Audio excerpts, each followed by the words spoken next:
काल आपण JSA बघितलं. JSA job safety analysis.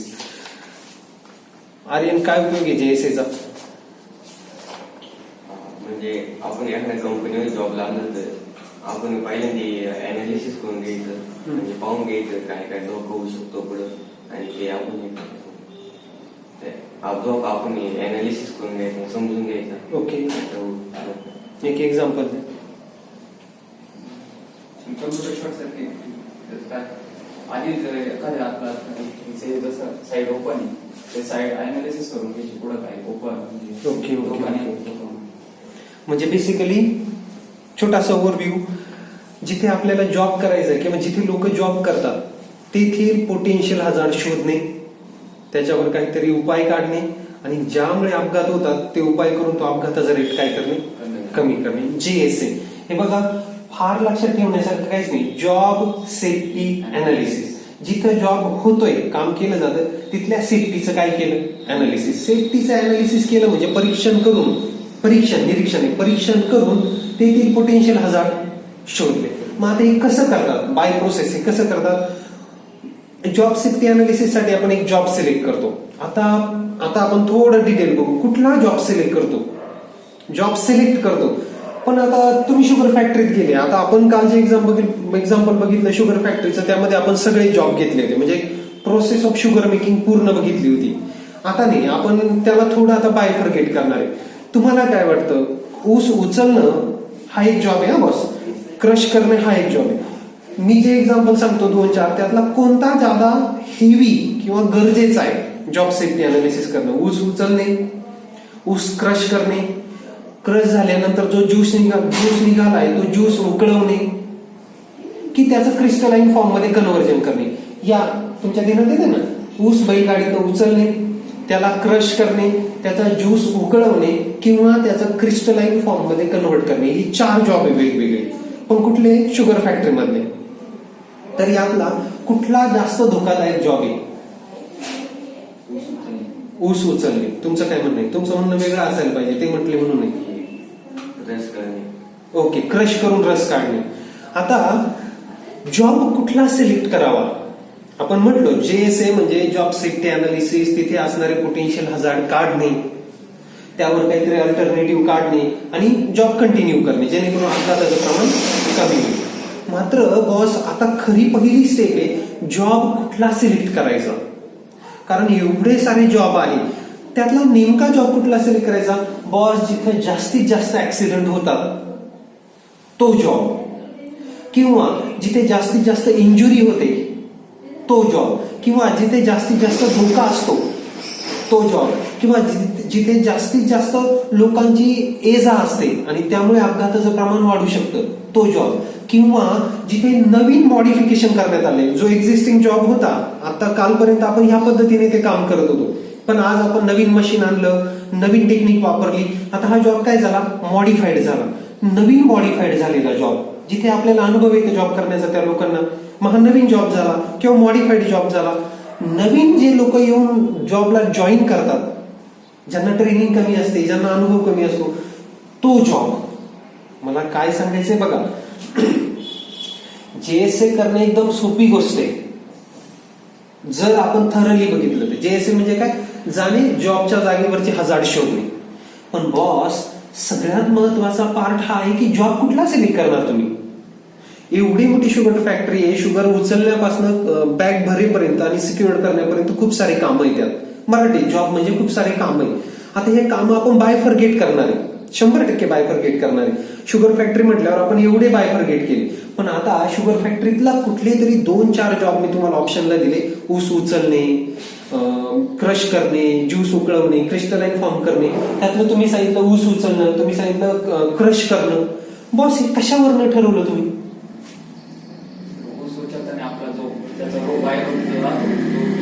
तो तुटण्याची शक्यता आहे. Excellent answer. तुमचं काय म्हणणं आहे? क्रश करताना काही जाऊ नये, दुसरं एखादा क्रश करताना त्यात काही जाऊ नये, माणूस जाऊ नये, हात जाऊ नये, ब्ला ब्ला ब्ला ब्ला. ह्याचा अर्थ तुम्ही तिथे असणाऱ्या धोक्याचा विचार केला पाहिजे. तिथे किती प्रमाणात हजार्ड होऊ शकतात, किती प्रमाणात तिथे इजा होऊ शकते, इंजुरी होऊ शकते, याचा तुम्ही विचार केला की नाही? सेम तेच मी आन्सर देतोय तुम्हाला की बॉस कुठला जॉब सिलेक्ट करायचा. एका कंपनीत खूप सारे जॉब असतात. आपण आता थोडं सायंटिफिकली बघू. जिथं नवीन लोक येऊन जॉईन करतात, नवीन लोकांना अनुभव कमी असतो, त्या जॉबला किंवा त्या प्रकारच्या कामाचा पहिला JSA करायचा. कारण जास्तीत जास्त अपघात कुठे होऊ शकतात? जे नवीन लोक येऊन जॉब जॉईन करतात तिथे अपघात होऊ शकतात. त्यांना अनुभव आहे का? नाही.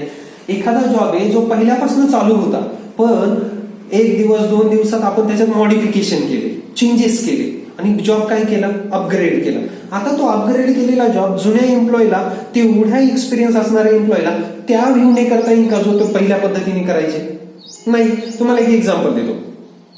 मध्ये होंडाने एक गाडी लॉन्च केली होती. आपण 2 व्हीलर वापरतो. होंडाने गाडी लॉन्च केली ती बिना क्लचची, दोन्ही ऍड करायचं त्याच. आता आज आपण क्लच दाबतो, मग गिअर टाकतो, ब्रेक दाबायला पण क्लच दाबतो, थोड्याशा प्रमाणात ब्रेक दाबतो. आता बिना क्लचची गाडी जर तुम्हाला दिली तर गाडी तर तीच आहे ना, म्हणजे 2 व्हीलर तीच दिली ना गिअरची, मग काय प्रॉब्लेम? जॉब काय झाला? मॉडिफाईड झाला. हात बसायला तर वेळ नाही. 4 व्हीलर मध्ये 2 प्रकारच्या गाड्या आहेत, एक विथ गिअर, एक ऑटोमॅटिक.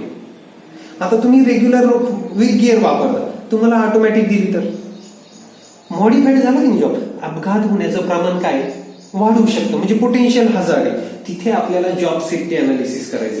जिथे वर्षानुवर्ष अनेक इंजुरी घडतात. अजून एक लोकेशन जिथं सारख्याच इंजुरी घडतात. वेल्डिंगचं दुकान आहे, कटिंगचं दुकान आहे, आयर्न कट करतात, शिपिंगचं दुकान आहे, इथे सारखे इजा होत असतात, सारखे इंजुरी होतात. अशा ठिकाणी आपल्याला जॉब सेफ्टी अनालिसिस करायचंय. म्हणजे थरली मला तुम्हाला एवढं सांगायचंय, जॉब सेफ्टी अनालिसिस करणं एकदम सोपं काम आहे. एक नोटबुक घेणे, एक छोटीशी डायरी घेणे. एकतर पहिला नियम लक्षात ठेवा जो मी मागे सांगितला, फायर अँड सेफ्टीच्या माणसाकडे एक पेन आणि एक डायरी कायम असते. कारण त्याचा मेन स्वभाव, सेफ्टीचा म्हणून एक स्वभाव आहे की निरीक्षण करणे. हा त्याचा ह्या जॉबसाठी सगळ्यात महत्वाचा तुमचा बाय डिफॉल्ट स्वभाव पाहिजे, निरीक्षण करणे. कशाचं निरीक्षण? पोटेन्शियल हजार्डचं. आता पोटेन्शियल हजार्डचं जेव्हा तुम्ही निरीक्षण करता, गेटमध्ये एंट्री केल्यापासून तुमचं काम चालू होतं की बाबा ह्याच्यामुळे काही हजार्ड होऊ शकतो का, ह्याच्यामुळे काही धोका आहे का, ह्याच्यामुळे अपघात होऊ शकतो का, ह्याच्यामुळे कुणाला इंजुरी होऊ शकते का. मग आता तुम्ही गेटपासनं तुमच्या ऑफिसपर्यंत जाता जाता किती गोष्टी लक्षात ठेवा. अगदी साधी सिंपल, गेट प्रॉपर बंद होत नाही. ओके, गेटला प्रॉपर ऑइलिंग नाही. सिक्युरिटीवर जो माणूस बसलेला आहे तो प्रॉपर PPE वापरत नाही. इव्हन तो प्रॉपर सिक्युरिटीचे रूल वापरत नाही. याचा अर्थ सेफ्टीचा म्हणजे तुम्हाला फक्त मशीनचं निरीक्षण करायचं हे नाही, तुम्हाला फक्त काम करण्याची प्रोसेस लक्षात घ्यायची असं नाही. तुम्हाला त्या माणसाला ज्या जॉबच्या जबाबदाऱ्या दिल्या, आठवा अनसेफ ऍक्शन. सेफ्टीचा जो सिक्युरिटीचा माणूस असतो त्याला काही जबाबदाऱ्या ठरलेल्या, काही नियम ठरलेले. तो तोंड पाहतो आणि आपल्याला सोडतो, रोजच येतो. त्याचं काम काय? तोंड पाहणे, आय कार्ड बघणे. मग तिथे जर त्याने मिस्टेक केली तर you have two point it out. कारण फक्त मशीन किंवा प्रोसेस याला रिपेअर करून चालणार नाही, तुम्हाला माणसाच्या अनसेफ ऍक्शन बदलायचे आहे. म्हणून तुम्हाला ती डायरी आणि पेन ठेवायचं आहे, जे सगळ्या निरीक्षणात येईल तेवढे सगळे हजार्ड तुम्हाला राईट डाऊन करायचे. मग आता JSA करणं सोपं आहे, हेच मी तुम्हाला सांगत होतो आता की JSA करणं सोपं आहे. कुणाच्याही सगळ्या जगातला सगळ्यात भारी जॉब काय माहिती का? दुसऱ्याच्या चुका काढणं. आणि आपण नेमकं जॉब काय करणार आहे? दुसऱ्याच्या चुका काढणं. तुम्ही तुमच्यावरनं बघा, ज्याच्यात काही चूक नाही त्याच्यात सुद्धा जर एखाद्याला चूक काढायला सांगितली तरी चूक निघते. कारण जगात सगळ्यात भारी जॉब आहे दुसऱ्याच्या चुका काढणं, आणि तोच तर खरा आपला जॉब आहे. मग आता एवढ्या साऱ्या चुका निघणार आहे आणि निघतातच, त्या राईट डाऊन करणं गरजेचं आहे. आणि सगळ्यात सोपा जॉब चुका काढणे. पण बॉस, त्या चुका कुठे काढायच्या, ते पोटेन्शियल हजार्ड कुठे शोधायचे, हा सिलेक्शन ऑफ जॉब हा सगळ्यात महत्वाचा मुद्दा आहे. आज आपण काय बघणार आहोत? आज आपण JSA इम्प्लिमेंट करण्याच्या फेजेस बघणार आहोत. कशा पद्धतीने जॉब सेफ्टी अनालिसिस इम्प्लिमेंट करतात. त्याची पहिली फेज आहे selection of job. Job selection जर चुकलं तर JSA करण्यात काही अर्थ नाही. एखाद्या जॉबमध्ये 50 इंजुरी होतात दिवसाला, एखाद्या जॉबमध्ये 10 इंजुरी होतात दिवसाला. तुम्ही 10 इंजुरी होणारा जॉब सिलेक्ट करून काही उपयोग नाही. जिथे 50 इंजुरी दिवसाला होतात तिथे लॉस्ट टाइम खूप जास्त प्रमाणात होतात. ती इंजुरीमुळे काय होतं, एम्प्लॉई परत थोड्या वेळ बसतो, इंजुरीला लक्ष देतो, तेवढा वेळ निघून जातो कामाचा. पण तुम्हाला तो 50 इंजुरी होणारा किंवा नवीन लोक जिथे जॉईन होतात कामावर तो जॉब, किंवा जिथे मॉडिफाईड झालेला जॉब आहे, किंवा जिथे खूप कन्झर्वेटिव्ह ऍक्शन घेऊन काम करण्याचा जॉब आहे, म्हणजे इलेक्ट्रिकल काम, जिथे आपण जर जागरूक राहिलो नाही तर अपघात होण्याचे चान्सेस जास्त आहे. ड्रायव्हिंग करणे, आता ड्रायव्हिंग तुम्ही रोडची ड्रायव्हिंग समजू नका. फोर्कलिफ्ट नावाचा एक प्रकार आहे.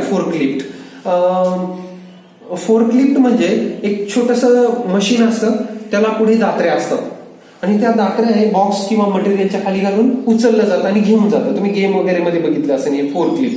ही फोर्कलिफ्ट चालवणं पण खूप अवघड काम आहे. चालवणं अवघड काम इन द सेन्स ऑफ त्याला मटेरियल वगैरे त्या बाकीच्या गोष्टी बाजूला असतात. ड्रायव्हिंग करणे हा सुद्धा महत्वाचा पार्ट आहे. त्याने झालेला अपघात हा खूप मोठा होऊ शकतो. म्हणून तुम्हाला तो जॉब सिलेक्ट करायचा आहे. First phase of job safety analysis is selection of job. लक्षात ठेवा, जॉब सिलेक्ट करणे. मग मुद्दे जो तुम्ही सांगितला किंवा तुम्ही पण अनालाइज केला, जिथे अपघात होण्याचे चान्सेस जास्त आहे, जिथे रोप तुटू शकतो, जिथे कोणी क्रश होण्याचे चान्सेस आहे. आता हे काय झाले आपले जनरल पर्पजने. तुम्ही अजून थोडं ब्रॉडर व्ह्यूने बघा. जिथे नवीन लोक जॉईन होतात, जिथे एखादं मशीन अपग्रेड केलं जातं किंवा बदललं जातं, जिथे एक्सप्लोजिव्ह सबस्टन्सेस आहे, म्हणजे पेट्रोल वगैरे, ग्रीस वगैरे, ज्याला आग लागू शकते, जो फार हेवी जॉब आहे, इलेक्ट्रिकलचे काम आहे, अशा ठिकाणी तुम्हाला जॉब सेफ्टी अनालिसिस करणं गरजेचं आहे. आता इथून तुम्हाला जॉब सेफ्टी अनालिसिस शिकवलं आणि सांगितलं शुगर फॅक्टरी जा किंवा मिल्क फॅक्टरीमध्ये जा आपल्या इथे, तर तिथे जाऊन तुम्ही पहिल्या स्टेप पासून JSA करून नाही चालणार. हा, पहिल्या म्हणजे सिक्युरिटी गेट पासून तुमच्यातला जागा झाला तो सेफ्टीचा माणूस, फायर अँड सेफ्टीचा माणूस. मात्र फायर अँड सेफ्टी मध्ये पण एक असे खूप सारे जॉब आहे बॉस, खूप सारे जॉब आहे. मी तुम्हाला बेसिकली पहिले 28 प्रकारचे जॉबचे काही प्रकार सांगितले, त्यातले 10-12 सांगितले. असे खूप सारे जॉब आहे. तुम्ही फक्त JSA साठी पण अप्लाय करू शकता, अर्थात त्यासाठी एक्सपिरियन्स लागेल. तुम्ही फक्त सेफ्टी ऑडिट साठी सुद्धा अप्लाय करू शकता. असे खूप सारे जॉब. तुम्ही कशात बेस्ट आहे? फक्त डिटेक्टर साठी जॉब आहे, जसं मी तुम्हाला मागे सांगितलं तसं सेफ्टीमध्ये हा JSA चा. मग सेफ्टीचा माणूस गेटमधनं गेल्यापासून अनालाइज तर करेल, पण तिथे गेल्यावर तुम्हाला तो पहिला जॉब शोधायचा आहे जिथे तुम्हाला JSA करायचंय. मग आता हा जॉब शोधणं खूप जड काम आहे. अनुभव पाहिजे, किंवा अगोदर आपल्याला फ्रेशर असेल तर कोणाच्या तरी अनुभवाच्या साईने तिथे जाणे. आता नवीन लोक कुठे जॉईन होतात हे तर तुम्हाला विचारावं लागेल. ज्यादा तर इंजुरी कुठे होतात हे तर तुम्हाला विचारावं लागेल. ओके, नवीन इक्विपमेंट कुठं अपलोड करण्यात आलंय किंवा नवीन इम्प्लिमेंट करण्यात आलं हे तर तुम्हाला माहित करावं लागेल. बेसिकली कुठल्या जॉबवर आपल्याला JSA करायचंय हे शोधण्यासाठी तुम्हाला त्या प्लांटचा पूर्ण अभ्यास करावा लागेल. आता तो अभ्यास तुम्ही कसा करणार? लेआउट घेऊन, प्लांटचा लेआउट म्हणजे त्याचं एक डायग्राम स्ट्रक्चर असतं बघा. अमृतवाहिनी कॉलेजच्या बाहेर असं इथे हे आहे, इथे गार्डन आहे, इथे द्रोणा वगैरे बिल्डिंग आहे, असं लिहिलंय, तो लेआउट आहे. असा लेआउट बघून की तेथील एखाद्या एक्सपिरियन्स माणसाबरोबर चर्चा करू. आता एक्सपिरियन्स माणूस, लक्षात घ्या, एक्सपिरियन्स माणूस म्हणजे मॅनेजर पण असू शकतो आणि एक्सपिरियन्स माणूस म्हणजे तिथे काम करणारा वर्कर सुद्धा असू शकतो. मॅनेजरचा अप्रोच वेगळा आहे, सुपरवायझरचा अप्रोच वेगळा आहे आणि ऍक्च्युअल वर्करचा अप्रोच वेगळा आहे. वर्कर जो तिथे ऍक्च्युअल काम करतो त्याला इंजुरी होण्याचं प्रमाण किंवा इंजुरी होणारा जॉब हा जास्त माहित असेल, आणि सुपरवायझर जो जिथे काम करतो तिथे रिस्क ओरिएंटेड जॉब कुठला आहे हे ज्यादा माहित असू शकतं, किंवा कुठले आहे हे ज्यादा माहित असू शकतं. म्हणून selection of job is one of the TDS criteria. TDS job, TDS म्हणजे खूपच अवघड काम आहे. JSA करणं तरी एक वेळ सोपं आहे. काय करायचं? चेकलिस्ट असते. चेकलिस्ट म्हणजे टिक करायची लिस्ट असते, जिथे नंबर ऑफ हजार्ड काढलेले असतात, खाली आपल्याला जागा सोडलेली असते जे तुम्ही स्वतः हजार्ड शोधतात. जसं ऍक्सिडेंट कॉजेशन थेअरीमध्ये तुम्हाला खूप साऱ्या फॅक्टर सांगितलेले, ते फॅक्टर तिथे लिहिलेले असतं. हा, तुम्हाला हा फॅक्टर अनसेफ ऍक्शन दिसला, टिक करा. पण हे काय झाले, रेग्युलर तुम्हाला प्रिव्हियसली नोन माहित झाले. काही तुमच्या स्वतःच्या लक्षात येईल की फ्लोअरवरती कुठेतरी जे ट्रान्सपोर्टसाठी सायफॉन केलेलं आहे लिक्विड, तुम्ही जे ज्यूस म्हटला, हे वाहून नेण्यासाठी काहीतरी सायफॉन केलंय, ते सायफॉन कुठेतरी टिपकतंय. आता ते तर आपल्या फॅक्टरमध्ये अनसेफ कंडिशन मध्ये आहे, पण आपण आता शुगर फॅक्टरीचं करतोय म्हणून ही अनसेफ कंडिशन आपल्याला त्यात इन्सर्ट करावं लागेल. ते कुठेतरी फर्चीवर पडतंय किंवा तिथल्या फ्लोअरवर पडतंय किंवा कुठल्या तरी इक्विपमेंटवर पडतंय. मग इक्विपमेंटवर पडल्यामुळे इक्विपमेंटला गंज लागू शकतो. गंज लागला म्हणजे ते ब्रेकडाऊन होऊ शकतं, त्याचा अडथळा तयार होऊ शकतो किंवा पोटेन्शियल हजार्ड होऊ शकतं. फ्लोअरवर पडतंय म्हणजे एक तर फ्लोअर खराब होईल, एकतर ती उखडली जाईल, एखादा गुण त्यात अडकून पडू शकतो किंवा एखादा सटकून पडेल. एखादा जाता जाता त्याच्या अंगावर पडलं तर ते गरम असतं, उकळलेलं असतं, त्याने त्याला इजा होऊ शकते. हे काय झालं, तेथील अनसेफ ऍक्शन किंवा अनसेफ कंडिशन तुम्ही शोधल्या. मग हे शोधणं सोपं आहे ना बॉस, पण कुठल्या जॉबमध्ये शोधायचं हे अवघड काम आहे. म्हणून first phase of JSA is identifying which job you have to JSA. कुठला जॉबचं जॉब सेफ्टी अनालिसिस तुम्हाला करायचंय, तो जॉब सिलेक्ट करणं ही पहिली फेज मानली जाते. आता दुसरी फेज आहे breaking of that job in part मध्ये तो जॉब ब्रेक करणे. आता बघा हा बॉस, काल आपण जे घेतलं होतं त्यामध्ये आपण पूर्ण फॅक्टरी काउंट केली होती जॉब मध्ये. मग आपण तो प्रत्येक जॉब काय केला होता, ब्रेक केला. आता मात्र तुम्ही फक्त मटेरियल उचलण्याचं काम हा एक जॉब तुम्ही सिलेक्ट केला आणि क्रश करणे म्हणजे तो शुगर केन क्रश करून ज्यूस मध्ये कन्वर्ट करण्याचा एक जॉब हा तुम्ही सिलेक्ट केला. आता हा तुमचा जॉब आहे आणि हा तुमचा, त्या जॉबचे परत सिक्वेन्शियल पार्ट पाडायचे. सिक्वेन्शियल पार्ट पाडायचे म्हणजे काही विशेष नाही. हा, पहिली स्टेप ही बैलगाडी किंवा ट्रॅक्टर पार्क करणे, यांचा एक्झाम्पल बघू. बैलगाडी किंवा ट्रॅक्टर पार्क करणे. दुसरी स्टेप क्रेन माउंट करणे. माउंट असतं पण ऍक्च्युअल जे इक्विपमेंट बैलगाडी किंवा ट्रॅक्टर लावला त्यावर माउंट करणे. तिसरी स्टेप रोप खाली सोडणे. प्रत्येक स्टेपला त्याचे कॉन्सेप्ट आहे. चौथी स्टेप रोप त्याला बाइंड करणे.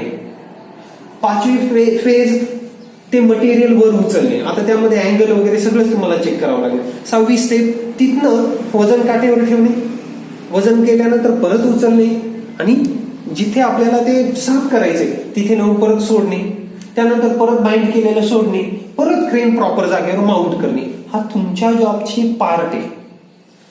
का पार्ट करतो मग आपण? पहिली फेज होती जॉब सिलेक्शन, दुसरी फेज आहे जॉबचं पार्ट करणे म्हणजे तुकड्यामध्ये रूपांतर करणे, ब्रेकडाऊन करणे. का करतो? तुमचं काय मत आहे, का बरं आपण ब्रेकडाऊन करत असेल? काही उत्तर असू शकतं तुमचं, काही उत्तर असू शकतं, काय हरकत नाही. आपल्याला चांगलं प्रकारे समजलं पाहिजे आणि त्याचं व्यवस्थित म्हणजे छोट्या छोट्या गोष्टीत आपण त्याचं व्यवस्थित लक्ष द्यावं तर आपलं परफेक्ट होतं. Okay, excellent answer. तुमचं काय म्हणजे?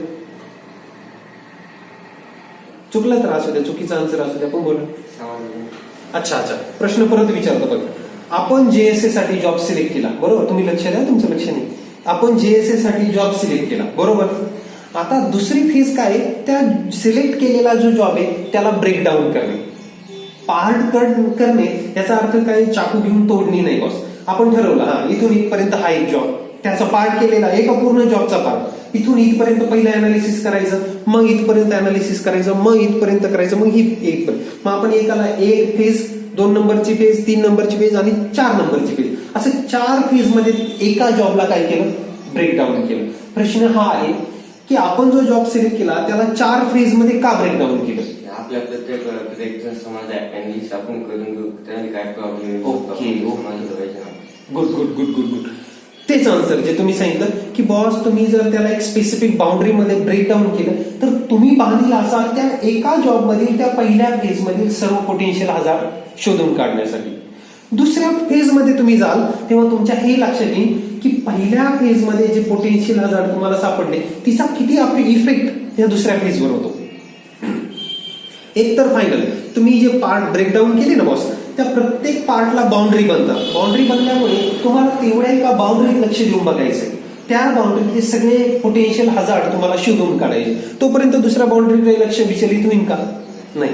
पहिली गोष्ट म्हणजे आपलं फुल्ली कॉन्सन्ट्रेट होतं. दुसरी गोष्ट, त्या बाउंड्रीमधनं किंवा त्या फेजमधनं आपण दुसऱ्या फेजमध्ये गेलो की आपल्याला त्या फेजचे तर हजार्ड सापडतात, पण त्या फेजशी संलग्न असणाऱ्या पहिल्या फेजचे पण हजार्ड सापडतात. ज्याचा हा पार्ट इकडे होता किंवा त्याच्याशी संलग्न असणारे काही हजार्ड किंवा रिलेटिव्ह हजार्ड ह्या फेज मध्ये सापडले. मग आता याच्यात सापडलेले हजार्ड आणि याच्यात सापडलेले हजार्ड याचं जर अनालिसिस केलं तर आपल्याला काहीतरी अजून नवीन हजार्ड सापडतात. आपला बेसिक उद्देश आहे पोटेन्शियल हजार्ड ते पोटेन्शियल हजार्ड शोधणे ज्याच्यामुळे अपघात होऊ शकतो. ब्रेकडाऊन केल्यामुळे आपल्याला त्याचे इंडिव्हिज्युअल हजार्ड पण सापडले, त्याचे इंडिव्हिज्युअल, याचे इंडिव्हिज्युअल, आणि कनेक्टेड हजार्ड पण सापडले. म्हणून आपल्याला सिलेक्ट केलेल्या जॉबला काय करायचंय, ब्रेकडाऊन. मग आता त्याचे दुसरे फायदे बघा. एक, आपल्याला तेवढा एक स्पेसिफिक बाउंड्री ठेवून हजार्ड शोधता येतात. दुसरं, आपलं काम फटाफट होतं. आपल्याला नोट्स म्हणजे जे मुद्दे आपण चेकलिस्टमध्ये काढतो ते मेंटेन करणं योग्य राहतं. त्याच्यासाठी फक्त अल्टरनेटिव्ह काढण्यासाठी सोपं जातं. तो जो जॉबचा प्रकार आपण फीज पाडली त्याचेच फक्त अल्टरनेटिव्ह काढायचे, असे बरेच सारे फायदे. आणि इझी आहे मेंटेन करण्यासाठी, इझी आहे सॉल्व्ह करण्यासाठी, अल्टरनेटिव्ह सॉल्व्ह करण्यासाठी, इझी आहे सगळे हजार्ड बाहेर काढल्यावर तो जॉब असेंबल करण्यासाठी. परत जर काहीतरी मिस्टेक सापडलीच, सपोज एखादी मिस्टेक सापडली तर आपल्याला लगेच लक्षात येतं, अरे हा, ही मिस्टेक ह्या पेज मध्ये आहे. सपोज एखादी मिस्टेक सापडली, एखादा हजार्ड तुम्हाला सापडलं तर तुमच्या लगेच लक्षात येईल, ह्या जॉब मधील 3 नंबरच्या फेज मध्ये घेईल. मग तुम्हाला पहिल्या फेज पासून अभ्यास करावा लागेल का, पहिल्या फेज पासून सुरुवात करावं लागेल का त्या जॉबच्या? नाही बॉस, तुम्ही डायरेक्ट कुठे जा, 3 नंबरच्या फेजला. म्हणजेच मला तुम्हाला सांगायचंय, जेव्हा आपण त्याला स्पेक्युलेटिव्ह ब्रेकडाऊन देतो, एक जॉब आहे त्याला पार्ट मध्ये अभ्यासासाठी आपण बाउंड्री डिझाईन करतो, तेव्हा तुम्हाला त्या एका फेजचा पूर्ण अभ्यास होतो, प्रत्येक फेजचा पूर्ण अभ्यास होतो. आणि जेव्हा तुम्ही परत त्याला ते हजार्ड रिमूव्ह करून असेंबल करता किंवा जॉब सेफ्टी करता, तेव्हा जर चुकून तुम्हाला एखादं हजार्ड समजलं किंवा सापडलं तर तुमच्या लगेच लक्षात येतं क्विकली. कारण इंडस्ट्रीमध्ये लक्षात ठेवा प्रोसेस टाइमला खूप महत्व आहे. तुम्ही जेवढा जादा टाइम घ्याल तेवढं प्रोडक्शन रेट काय होईल, कमी होईल. म्हणून वेळ पण वाचतो, जो हजार्ड आपल्याला सापडला तो लवकर लोकेट पण होतो आणि त्याच्यावर आपल्याला लगेच पर्यायी मार्ग पण शोधता येतो. म्हणून दुसरी फेज काय आहे,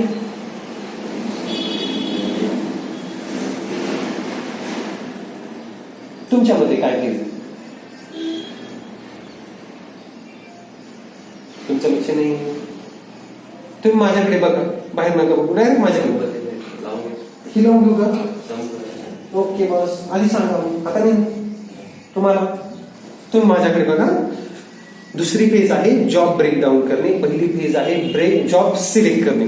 3 नंबरची स्टेप आहे पोटेन्शियल हजार्ड शोधणे. ऍज युजल आता ब्रेकडाऊन झाल्यावर आपण तिसरी स्टेज पोटेन्शियल हजार्ड शोधणार. चौथी स्टेप आहे त्या पोटेन्शियल हजार्डवर पर्यायी मार्ग शोधणे. मग आता पर्यायी मार्ग म्हणजे अल्टरनेटिव्ह शोधणे. काय करून किंवा कुठल्या पद्धतीने आपण तो पोटेन्शियल हजार्ड एकतर रिमूव्ह करू शकतो. हजार्ड आहे बॉस, अजून त्याचं रूपांतर अपघातात झालं का? नाही. म्हणजे अपघात नाही झाला म्हणजे लॉस झाला का? नाही झाला. अजून होऊ शकतो, होईनच. मग आपल्या गाडीची चेन खूप ढिली झाली, पोटेन्शियल हजार्ड आहे बॉस. मग आपण तुम्हाला बघा, गाडी तुम्ही जेव्हा सर्व्हिसिंगला टाकता ते काय करतात, गाडीला ब्रेकडाऊन करतात एका पार्टमध्ये. सायलेन्सरचं काम वेगळं करतात, चेनचं काम वेगळं करतात, जर मशीनचं असेल तर मशीनचं काम वेगळं करतात, चाकाचं काम वेगळं करतात, ऑइल बदलण्याचं काम, हे वेगवेगळ्या पेजमध्ये डिझाईन करतात. आणि काय करतात, तेथील पोटेन्शियल हजार्ड शोधतात आणि बॉस त्याचे अल्टरनेटिव्ह काढतात, त्याच्यावरती अल्टरनेटिव्ह काढतात आणि जॉब काय करतात, सिक्युअर्ड करतात. हे एक प्रोसेस आहे जॉब सेफ्टी अनालिसिसची. आता ही प्रोसेस आपण किंवा हा मुद्दा एवढा लक्ष देऊन का करणं गरजेचं आहे, बघणं गरजेचं आहे. बॉस परत एकदा कालच तुम्हाला सांगितलं, आजही सांगतो, अपघात झाल्यानंतर आपल्याला बरंच काही करता येतं, पण तोपर्यंत खूप मोठ्या प्रमाणात लॉस झालेला असतो. मग तो लॉस आर्थिक, सामाजिक, health loss, economical loss, time loss, बरेच सारे लिगल लॉस, बरेच सारे लॉस आहे. पण ते झाल्यानंतर ते लॉस झालेलेच असतात. आता आपण ऍक्सिडेंट इन्व्हेस्टिगेशन करतो की पुढच्या वेळेस असा अपघात घडून असा लॉस होऊ नये. पण सेफ्टी अगोदर घेतली जाते जेणेकरून तो अपघातच घडणार नाही. लक्षात ठेवा, जगात मोठे ऍक्सिडेंट हे छोट्या छोट्या गोष्टींमुळेच होतात. जगातले मोठे मोठे ऍक्सिडेंट हे छोट्या आणि मायनर गोष्टींमुळे होतात, मोठ्या गोष्टींमुळे होत नाही. का तर मोठी गोष्ट लगेच आढळून येते, छोटी गोष्ट समजत नाही. एका उत्तम जहाजाला छोटसं छिद्र बुडवू शकतं कारण ते सापडत नाही ना. त्यामुळे सेफ्टीच्या माणसाला हजार्ड शोधणे गरजेचे आहे आणि त्यामध्ये हा एक वे आहे JSA करणे. याला अजून सारे वे बॉस. तुम्ही पुढे जाऊन सेफ्टी सर्वे बघणार आहे, पुढे जाऊन तुम्ही सेफ्टी इन्स्पेक्शन बघणार आहे, हे पण हजार्ड शोधण्याच्याच मेथड आहे. पण बेसिक मेथड कधी करतात job JSA job safety analysis कधी करतात? जेव्हा ही 1000 म्हणजे एखादं हे असेल तर तेव्हा आपण एखादा 1000 असेल ते जॉब सेफ्टी अनालिसिस केलं तर हजार्ड समजेल आपल्याला, बाहेर डायरेक्ट हजार्ड समजेल. जॉब सिलेक्शनच्या वेळेस असं यांचं म्हणणं आहे, प्रश्न नीट समजून घ्या. जगात महत्वाचा प्रश्न उत्तर आहेच आहे. JSA केव्हा करतात, कधी करतात, केव्हा करतात, कसा करतात नाही, केव्हा करतात JSA. त्यामुळे कालच्या नोट्स 5 मिनिटात लिहून जे ऐकलं ते करायचं होतं. जॉब चालू होण्यापूर्वी किंवा ड्युरिंग जॉब. आठवा, काम सुरू होण्यापूर्वी JSA करायचंय किंवा काम चालू असताना, काम चालू दोन्ही वेळेस करायचंय. काम संपल्यावर JSA करण्यात काही अर्थ नाही. काम सुरू होण्यापूर्वी किंवा काम चालू असताना, म्हणजे तुम्हाला अगोदर पोटेन्शियल हजार्ड सापडतात आणि ड्युरिंग पण पोटेन्शियल हजार्डचा. एकच उद्देश आहे JSAचा, तेथील पोटेन्शियल हजार्ड शोधणे, तेथे असणारे पोटेन्शियल हजार्ड शोधणे, एवढाच उद्देश आहे JSAचा. ओके, याच्यापेक्षा अनेक असतील, पण ह्या स्थितीला आहेत, असतील नाही आहेत, ह्या स्थितीला तुम्हाला एवढा एक माहित असणं गरजेचं आहे की तेथील पोटेन्शियल हजार्ड शोधणे, जेणेकरून अपघात घडणार नाही. मग आर्यन, परत एकदा तुमच्याकडे चालू, मला स्टेजेस सांगा JSAच्या. जॉब सिलेक्ट करणे, ओके. ब्रेकडाऊन करणे, ओके. तिसरी जॉब हजार्ड शोधणे, हजार्ड सोडणे, चौथी जॉब अनालिसिस करणे. अनालिसिस म्हणजेच हजार्ड शोधणे, त्याच्यावरती अल्टरनेटिव्ह शोधणे, उपाय. हे बघा, हे खूप अवघड नाहीये. एक जॉब आपण घेतला, त्या जॉबला आपल्याला अनालाइज करायचे, म्हणजे तिथील हजार्ड शोधायचे, म्हणून त्याला बाउंड्रीमध्ये ब्रेकडाऊन केलं. त्यानंतर त्याचे हजार्ड शोधले. आता हजार्ड शोधल्यानंतर पुढची फेज आहे बॉस, ते रिपेअर करणं गरजेचं आहे ना. रिपेअर करणे, रिन्यू करणे, किंवा त्याला पर्यायी मार्ग काढणे, रिन्यूज करणे, आणि रेग्युलर काम चालू देणे. परत नेक्स्ट जॉब शोधणे. आता 50 इंजुरी होणारा जॉब आपण रिपेअर केला किंवा काही प्रमाणात त्याला मिनिमाइज केला, आता आपण 10 इंजुरीवाला शोधणार किंवा तो करणार. मग हे JSA कंटिन्युअस प्रोसेस आहे, ज्याचं काम आहे हजार्ड, पोटेन्शियल हजार्ड शोधणे आणि ते मिनिमाइज किंवा रिमूव्ह करणे. मग याचे बेसिक फायदे काय आहे, म्हणजे JSAचे फायदे काय, जे आपण आताच बघितले, पण एक सिलेबस नुसार बघणे. पोटेन्शियल हजार्ड शोधणे, तेथे होणारे इंजुरीचा रेट कमी करणे, लॉसचा रेट कमी करणे, ऍक्सिडेंटचं प्रमाण कमी करणे, ऍक्सिडेंट रिमूव्ह होणार नाही. लक्षात ठेवा, हजार्ड रिमूव्ह होतात, ऍक्सिडेंट रिमूव्ह होत नाही. आणि तेथे जे वर्कर किंवा सुपरवायझर आहे त्यांची क्वालिटी एनहान्स करणे. तुम्ही त्यांना एखादा हजार्ड शोधून दिला किंवा तुम्ही तो शोधला की त्यांच्या ट्रेनिंगमध्ये किंवा त्यांच्या अप्रोचमध्ये, त्यांच्या कामामध्ये काय होणार आहे, इम्प्रुव्हमेंट. आणि सगळ्यात महत्वाचं कम्युनिकेशन वाढवणे, जेणेकरून पुढच्या वेळेस जे हजार्ड तुम्हाला शोधायसाठी जायचे मित्रांनो, ते तुम्ही शोधण्याची गरज नाही. तुम्ही ज्या वर्कर बरोबर आता काम केलं किंवा ज्यांचा जॉब तुम्ही आता रिपेअर करून दिला, त्यांना तुम्ही याचं प्रॉपर कम्युनिकेशन केलं तर नेक्स्ट टाइम ते हजार्ड तो तुम्हाला सांगणार नाही का.